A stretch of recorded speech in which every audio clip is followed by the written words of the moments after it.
everybody. David Snyder here.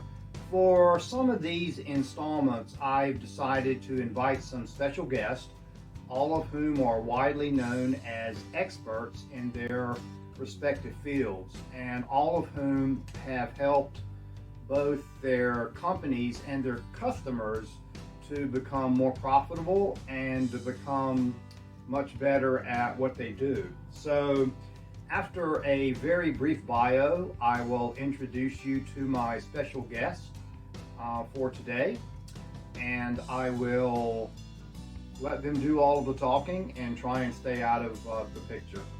So I hope you enjoy our topic for today, and I hope you enjoy our upcoming special guest. Steve Junqueiro is the former president and chief operating officer of Save Mart Supermarkets, headquartered in Modesto, California. In that role, he shared responsibilities with the CEO and chief financial officer and chief strategy and branding officer for a major supermarket chain with 3 banners and 210 stores. He recruited, trained, and led a team with responsibility for 15,000 total associates.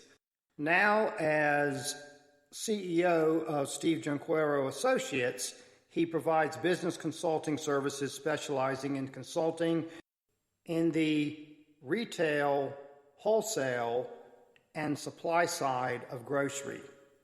His clients have included Fresh Source, Save Mart, the Oppenheimer Group, Organic Girl, Super Value, Fresh Tech Solutions, among many others. Steve is famous in the grocery industry for being one of the first people to create produce and perishables as a distinct category, which needs to be managed differently than others.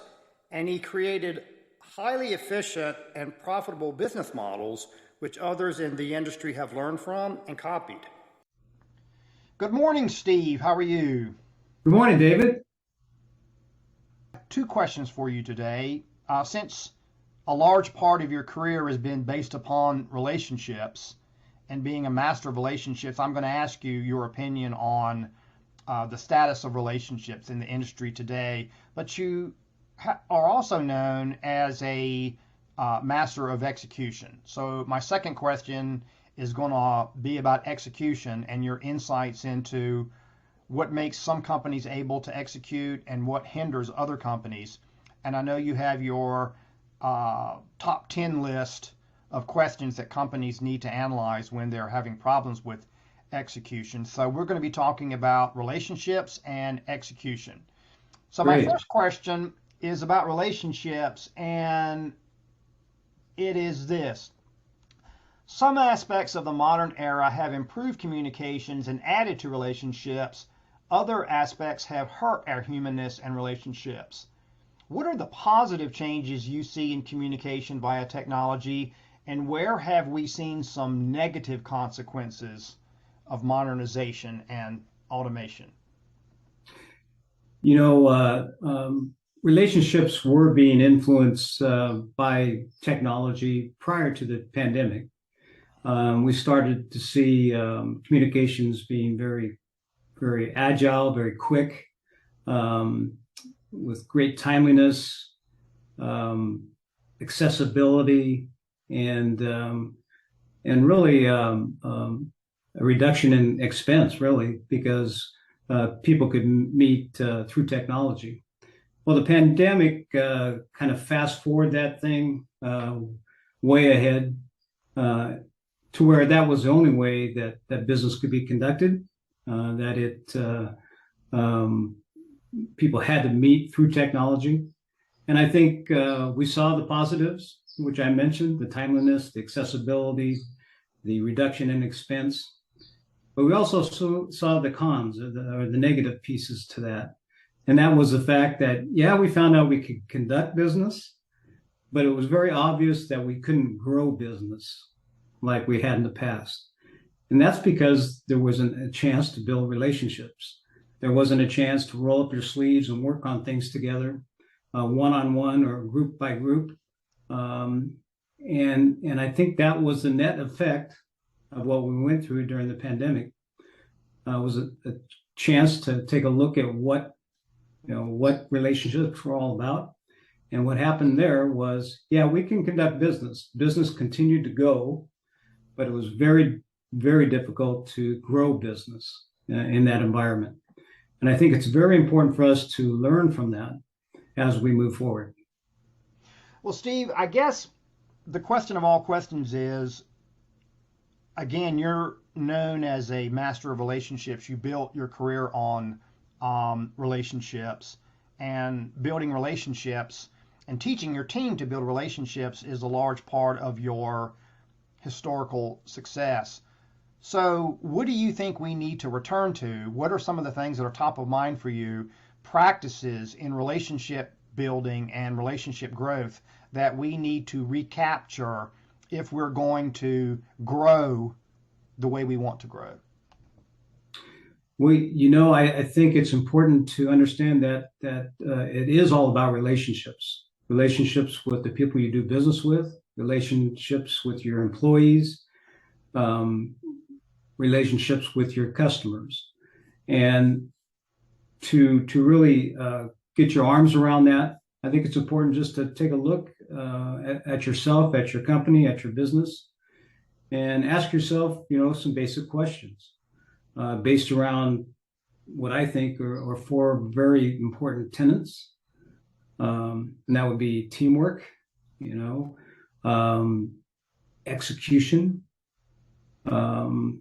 excellence, and of course, how are my values and guiding principles, myself and also my companies. And that really is where the 10 questions come from, is all having to deal with those four tenets. I've taken a look at that. I've taken a look at your top 10 list and studied it very carefully. It really is a brilliant list because it helps you understand or analyze what the action items you need to take in order to make people more engaged, to be able to execute and to build the kind of relationships that you're talking about. So we're going to discuss that list a little bit, because it's fine to talk about engagement or using trendy phrases like quiet quitting. Why are people quiet quitting? I think we've always called that lack of engagement. But the question is, if people are not engaged, why are they not engaged? And it's not always the same answer. It's not always the manager. There could be any number of reasons why people are checking out. And I think you've drilled down into all of those reasons in your top 10 list. And you end up at the end with, how's your ability to execute? So talk to me a little bit about your list. I know that your first question is, how would you rate your company's engagement with its employees, values, principles, training, mentoring, and coaching? Why is it so important to do that, and how have you gone about doing that in your roles as an executive? Yeah, that is so important, David, because engagement with your employees is essential to engaging with your customers. So that teamwork piece, that engagement piece, it is absolutely essential if you want to be successful. And everyone on the team, from you to throughout the company, have to understand that it does take the team to get this done, to accomplish your goal. And I always preach that no one job was more important than the other in the company. And I was saying that as the president of the company. And I firmly believe that my job was no more important than a meat clerk or a courtesy clerk taking groceries out for our customers. I used to say, what job's more important than that? That employee who's taking groceries out for our customers, that person has the last chance to make a great impression and engage with that customer and keep that customer coming back. That job is very, very important as my job. And so I think it's important to have that understanding throughout the organization, that we're all important. It takes all of us to get the job stuff, get the job done. We all have different things to do. We have different stuff, different obligations, responsibilities, but every job is equally as important. We all have to get it done. And so within that look of the company and what's going on, you look at engagement, you look at execution, you look at the values of the company. All that has to be in place for that engagement to take place. But correct me if I'm wrong, you still have to talk to people in order to get this done, right? Because everyone likes to automate everything, and sometimes they recommend surveys or capturing data from various places.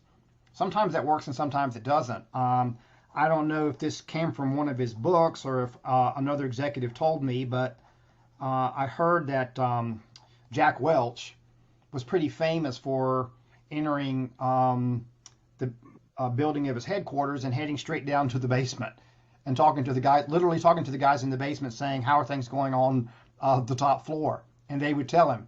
And he would go, thanks a lot for sharing that. That's very interesting. And then he would go up to the top floor and do some reconfiguration if necessary. So you've been in that place. I mean, you've been in that chair.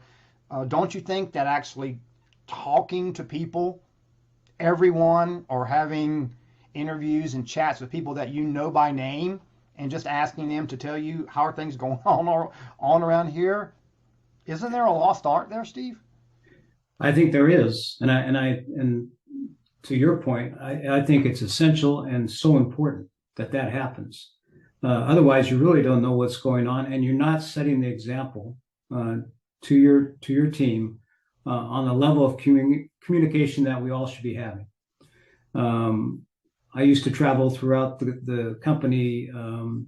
I would spend 2 to 3 months visiting each area of our company and meeting with store groups throughout that area, just to hear what they had to say, just to let them know what was going on with the company, but most importantly, to get their feedback on what was happening in their respective stores.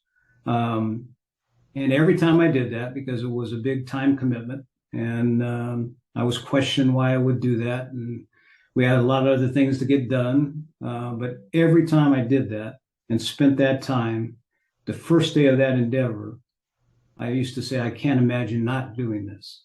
The feedback was so rich.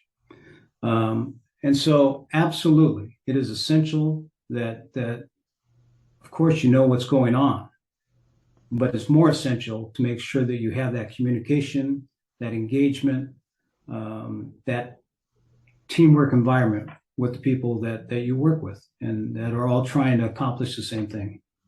On your top 10 list, you also, you're really big on management and people actually being, good managers and knowing what that means. I've heard you mention that, and I've read where you've been quoted many times saying that managers should show unconditional respect and high regard for every single person that they manage in all circumstances, no matter what. Something to the effect that when a person has an interaction with a manager, they should walk away from that experience, even if some constructive criticisms were offered, they should walk away from that experience feeling bigger than they were before they entered the room, not smaller. I think, correct me if I'm wrong, but we've entered into an epoch where a lot of people feel smaller when they've left their manager's office. So what are the traits that you always look for in a manager, and what do you expect your managers to do in terms of treating other human beings? I think probably the strongest trait is listening, to make sure you're listening and hearing what people are telling you, because that information is invaluable. So listening is very, very important. The understanding that is the place where you can receive the truth from the people that are out there trying to execute. They're the ones that know the pushback or know the difficulties, and their feedback to you can help them and help you eliminate those roadblocks. And so it's extremely important to listen, to understand that everyone needs that level of communication. Everyone deserves an answer to questions that they might have. They might not like the answer, but they do deserve the answer. And that helps them understand that and move on. So I think listening is key. And I think the ability to listen and understand and react and do things based on what you have heard is also very important. Sometimes we listen and don't do anything about it. When action is taken based on feedback, it's very powerful, not only for the culture, but for the results. So I've studied a lot of the things that have been written by you and about you in depth, and tell me if I'm right about this. You believe in relationships, that a manager is an important part of the company's ability to execute, because a good manager will find as many opportunities to engage with and listen carefully to an employee in a respectful environment. And that proactive seeking out of opportunities to talk to people and hear what they truly have to say makes all the difference in the world. That's point number one. Have I got that right? That's correct. Okay. And I think what you said in your final point of your list, which we'll talk about, but want everyone to know that your full list is available on the free PDF that's attached to this. You make a really solid point that if you're going to have an ability to execute, that you have to have the same type of listening style with your customers.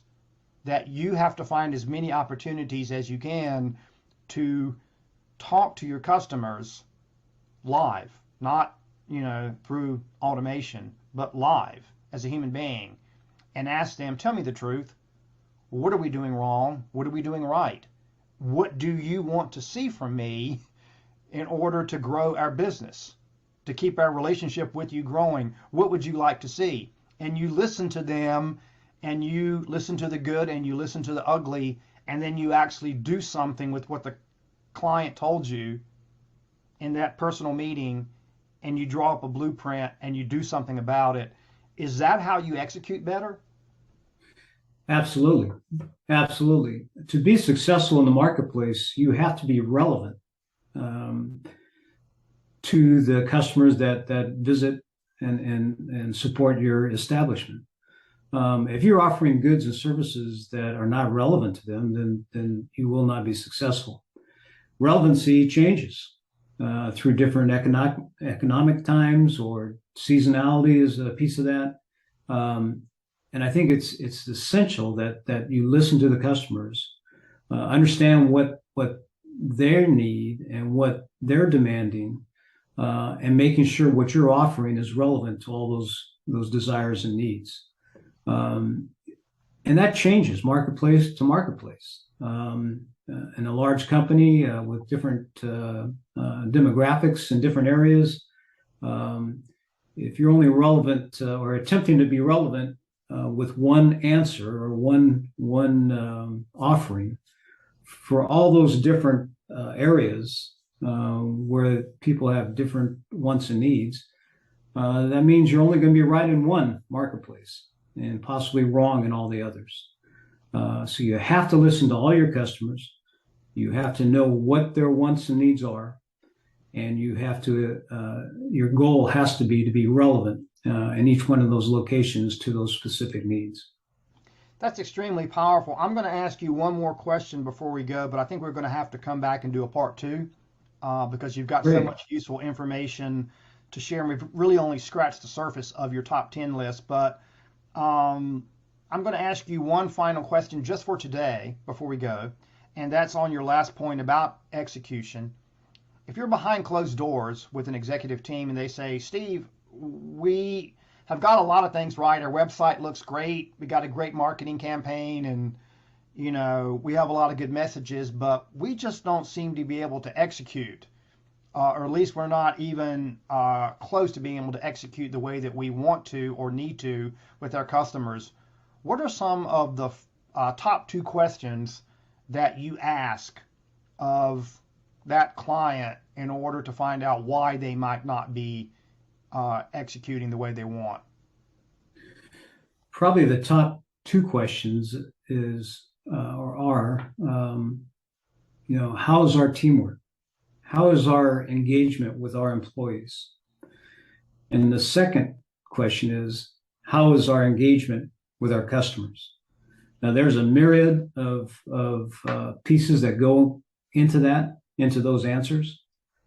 But if we are not first engaged with our employees, if that is not happening, it's impossible to engage with our customers. And so we have to establish, what are we doing? What are all the things that are in place to engage with our employees? And then do the same study on what are all the things that we're doing to engage with our customers in specific areas. Once that is established, then it is about execution. If we believe that we have all the pieces that we have in place are geared to answering what our employees need and what our customers need, because that importance of engagement and delivering, it takes both of those things to happen. Then it is about execution, because many a great idea or a great program goes by the wayside because of poor execution. In fact,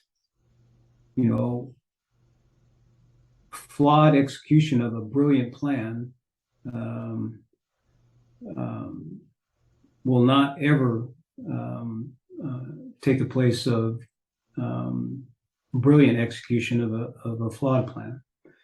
It is about execution and understanding, where our engagement is with our employees and our customers.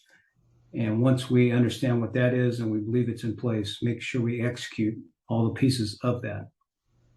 Well, Steve, this has been absolutely fascinating. You've given so many pearls of wisdom in this conversation.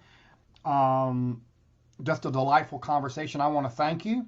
I think we're going to have to reconvene for part two, because you've obviously got a lot of very insightful things to say. So there will be more with Steve Junqueiro. And thank you so much for your time today. Have a fantastic rest of the week, and we look forward to talking to you again. Thank you, David.